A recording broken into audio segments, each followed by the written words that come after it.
Ladies and gentlemen, I am still, because I'm still alive, I hope. I am the youngest of 3 children. And growing up, I was enamored with my father. Thought my father was the greatest man in the world. He was cool, he always dressed nice.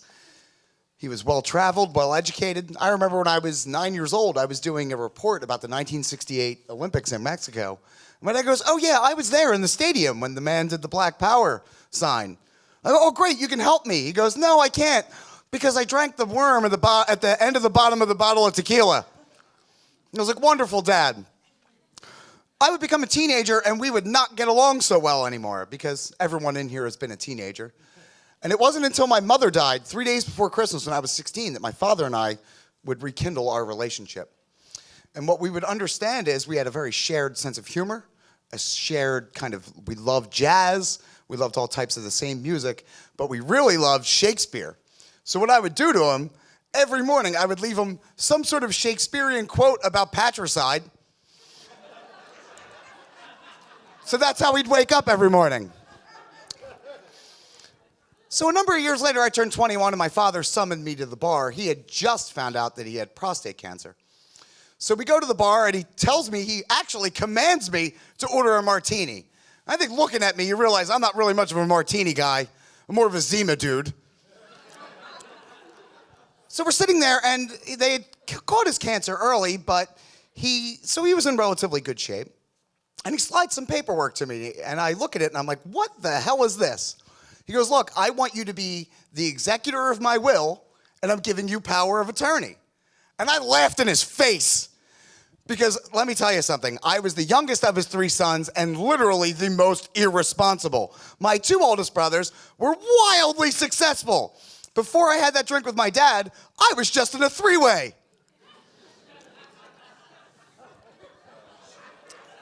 It's true. So we sit there and I go, "Dad, your 2 older sons are, probably more set out for this." And he took a sip of his martini, he looked at me, he said, "Yeah, but you'll be the only one who has the guts to pull the plug." That's what he said. So I thought, that's never gonna come to pass. Well, it did. 9 years later, my father would get sick on Halloween from all sorts of medical complications that were related to, he had cancer, so we would come back. We could be here all night talking about that.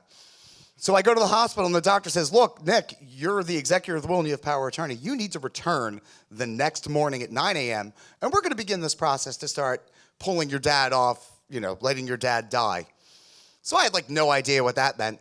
So I did what any normal, responsible son would do.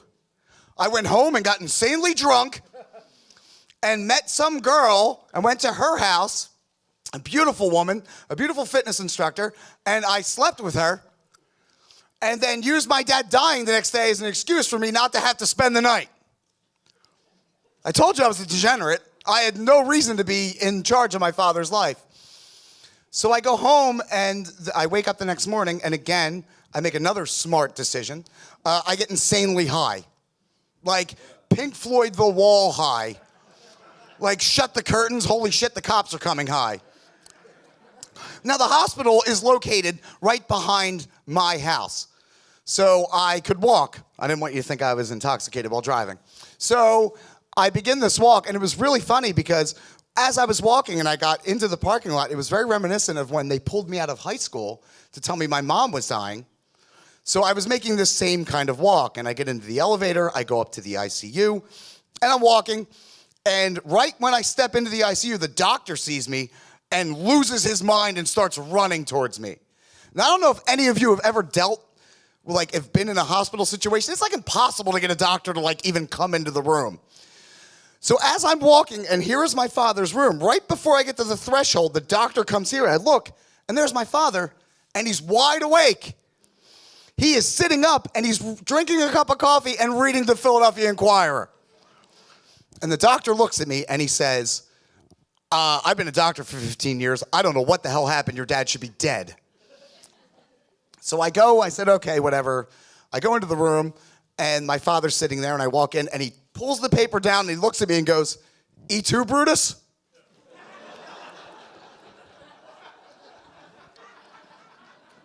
And I know how to react because it was just a very emotional situation. And it reminded me of a quote from a book that I was reading at the time. I smiled a skull smile, and inside, one by one, the lights inside me went out. He would die about 6 months later at home. And I never asked him why he would choose me, of all people, his most degenerate son. So about 2 years ago, I was, again, very drunk. And I was going through some of his personal effects as my marriage, kind of like a distraction, because at the time my marriage was completely disintegrating. And I'm going through all these things and I'm reading it, and I've come across a legal pad. And in it, it's my father's writing, and he was writing, kind of jotting down notes. And he said, Nicholas Cupsey, my name, executor, power of attorney. And then he wrote, why? And he said, because of all the men I've met, my son Nicholas has the greatest judgment of them all.